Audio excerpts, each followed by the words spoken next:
Like even when you talk about things like childhood, but when you mention something like that, is it something that is there something that you went through even like in childhood?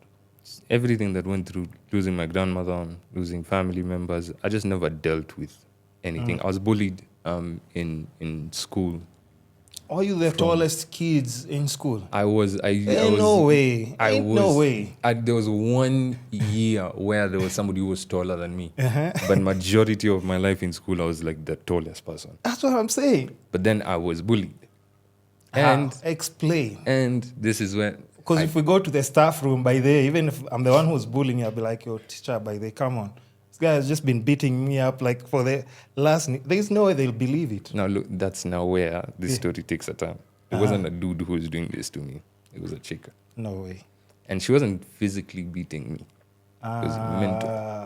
Okay. Mental. So, like, imagine now we're like in a group. Yeah. Yes, we're in a group. Guys are talking, we're talking. Yeah. She's there, I'm there, our friends are there, whatever. Classmates. We're there. And so we're all laughing, talking, whatever. It's a good time. And then I'd say something, and then she'd be like, no one wants to hear from you. Yeah. Psychological, emotional fucking attack. And like especially in that age, by the it's very... You're impressionable. That's when you're finding your sense of self. And from class 2, I'll tell you, my earliest memory was class 2. Now, she was the tallest girl in the class. I was the tallest guy in the class. So for the first term of class 2, we kind of just sat however we wanted. No, not even the first term, the first few weeks of the year. We sat wherever we wanted to sit, with whoever we wanted to sit with, whatever. And then the teacher was like, no, we're going to arrange you according to height. Boy, girl, boy, girl, boy, girl. And it's these tables that you share, like this one. Yeah. Like a table like this. Yeah. The chair is there, just the way we are seated. Just like that. Yeah. And so me and her were put together. And I remember going to turn to talk to her. Just like just be like, hi, whatever. Yeah. She pulls out a ruler and a pencil, draws a line down the table. And she's like, that's my side, that's your side. Don't cross that line. And during exams, if you need a rubber, you just be like, wait, give me that rubber. Yeah. I couldn't ask. I had to tap in front of me, like, give me a rubber. Yeah.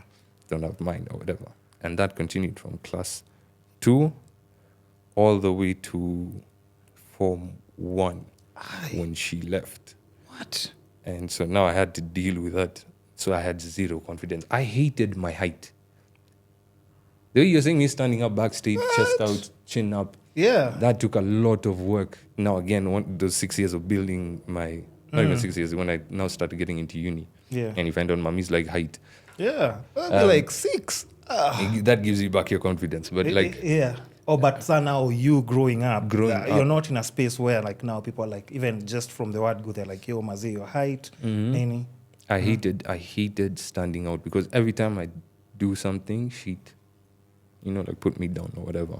God damn. So now... That's an evil bitch, by the way. Okay, I'm sorry for using that language, but, doing that to someone for all those years consistently and just messing up with someone, because this is the age where you're growing, discovering yourself, knowing your strengths, pushing yourself to the limits and everything.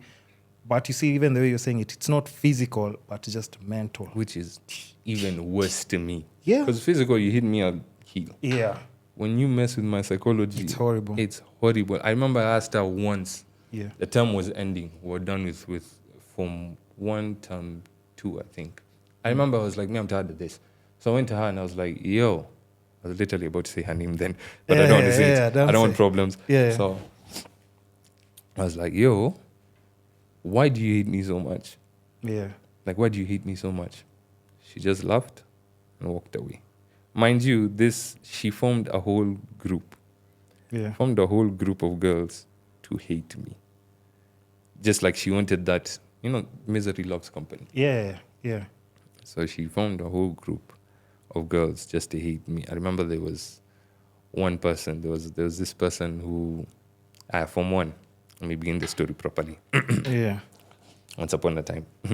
In Form 1, New year, a lot of the guys we were with in class 8 have now come, because we went to the same school, come now to Form 1, and now there are other new students. So this mommy who's come, new student, nobody knows her. Yeah. And she sat behind me. And so I was just like, she's just sitting there, not talking to anyone. Let me talk to her, since I know most of these guys anyway. Yeah. So we talk. We become friends. Not long after, she now meets this bully of mine. Mm-hmm. And so I don't know what she told her or whatever. She stopped talking to me. Yeah. Like kabisa. And so it wasn't until now my bully left, went to a different school, then now all these girls that were with her now started talking to me. One of them, we started calling each other our other half, because we found out we have so much in common when it comes to music and cities. So like we called each other, you're my other half, that's my other half. Yeah. This new girl became my bestie. We were so close in school, even teachers thought we were dating. Literally in class, we're holding hands. Yeah. Really, really close. We were besties. Another, she calls me brother, I call her sister. And so then I'm just like, you went out of your way to do all this, to get all these people to hate me. And then the moment you left, now we're all friends. Yeah. And so like, to me, I don't hate her or whatever. I'm like, to me, that is you with your own unhealed issues. And I'm not angry about it, because then I wouldn't have gone on to the path. I believe everything happens for a reason. I wouldn't have gone into the path that I'm on now. So yeah, I'm very grateful for everything that I've gone through. I wear my scars as a badge of honor, and so now my whole mission is just helping people. And well, that's what I'm saying. It takes, I don't even know, it's not energy, but how do you become so evil at such a young age that even just mobilizing? Because these are two things that happen, like maybe, those are things maybe faced also like in offices. Because I remember me trying to be like, the canoe guy there. Mm-hmm. I'm trying to work. Hey, there was this supervisor. He was an asshole. What? But yeah, in fact, come to think of it now, when you're talking about bullying, that guy was a bully. Because I remember... Yeah, he was so bad. Because I remember, like even there's a time, now, you're the canoe guy, the salary is just a bit just to get you to like pay bills, come back to work. This guy used to make me work every single day, late, every single day. Every Just single you? day. Yeah. Literally, everyone else is going home. So it's like whatever work is remaining, John is going to take over, nini. I'll put it on my desk and then I'll just work. I remember like there's a time I worked like till 3 a.m. Next day, I'm in the office like at 7:30. And then I had it done.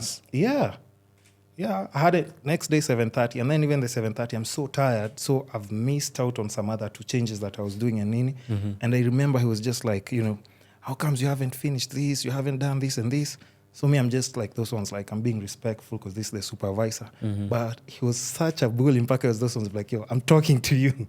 I'm talking to you. You have to call some people out sometimes. Like, back I was like, how? And I remember like maybe 2-3 years, it was so stressful working until like maybe, and actually he also got me fired, Bado. Are you serious? Yeah, he still got me fired and everything.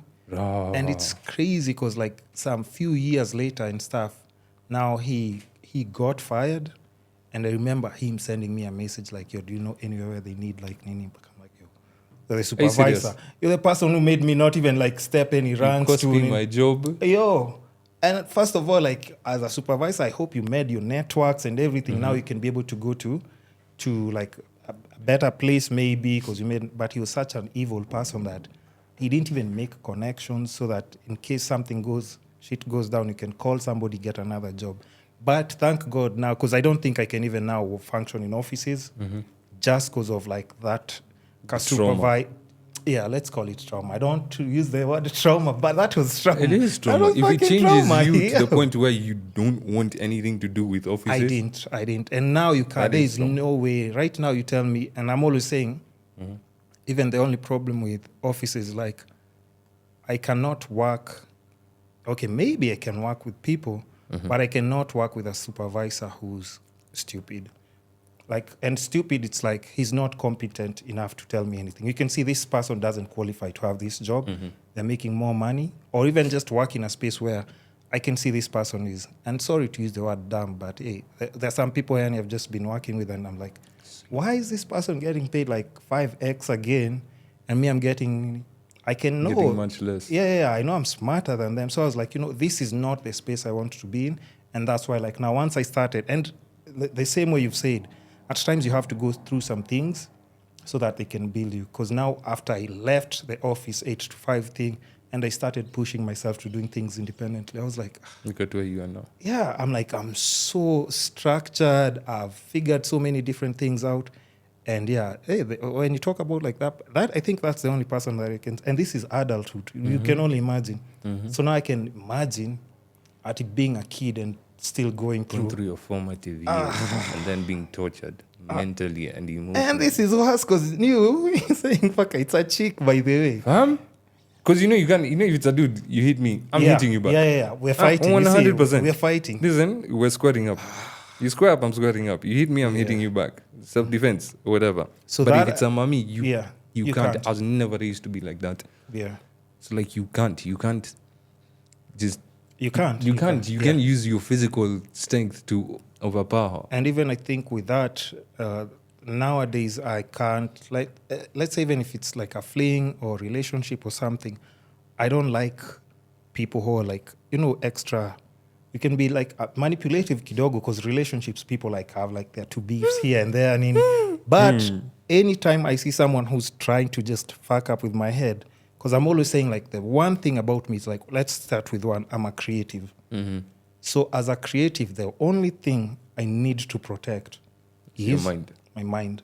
Yeah. Maybe I haven't gotten to the physical, tortures here and there to distract the pain. But I'm always like, I need my head to be clear. That's why I exercise. In the morning, I'm having my smoothie, nutritions. I make sure I'm getting all my vitamins and nini. So in my head, I'm always trying, like, even arguments. I know there are people who love just arguing. For no reason. For no reason at all. Just it's like, yeah, exactly. It's just like, I like problems. Arguing, nini, pushing buttons. I don't. I'm those people who's like, okay, let's figure this out. Can we talk about this? If we can't talk about this, everybody needs space. Yeah. But I can't be in a space where if it fucks up with my head, I can't do my creative stuff. Exactly. I can't focus on my finances and investments. So I'd rather push that away and then just keep my head clear. I'm that kind of person. I just feel a bit of pressure here. I'm like, I want to talk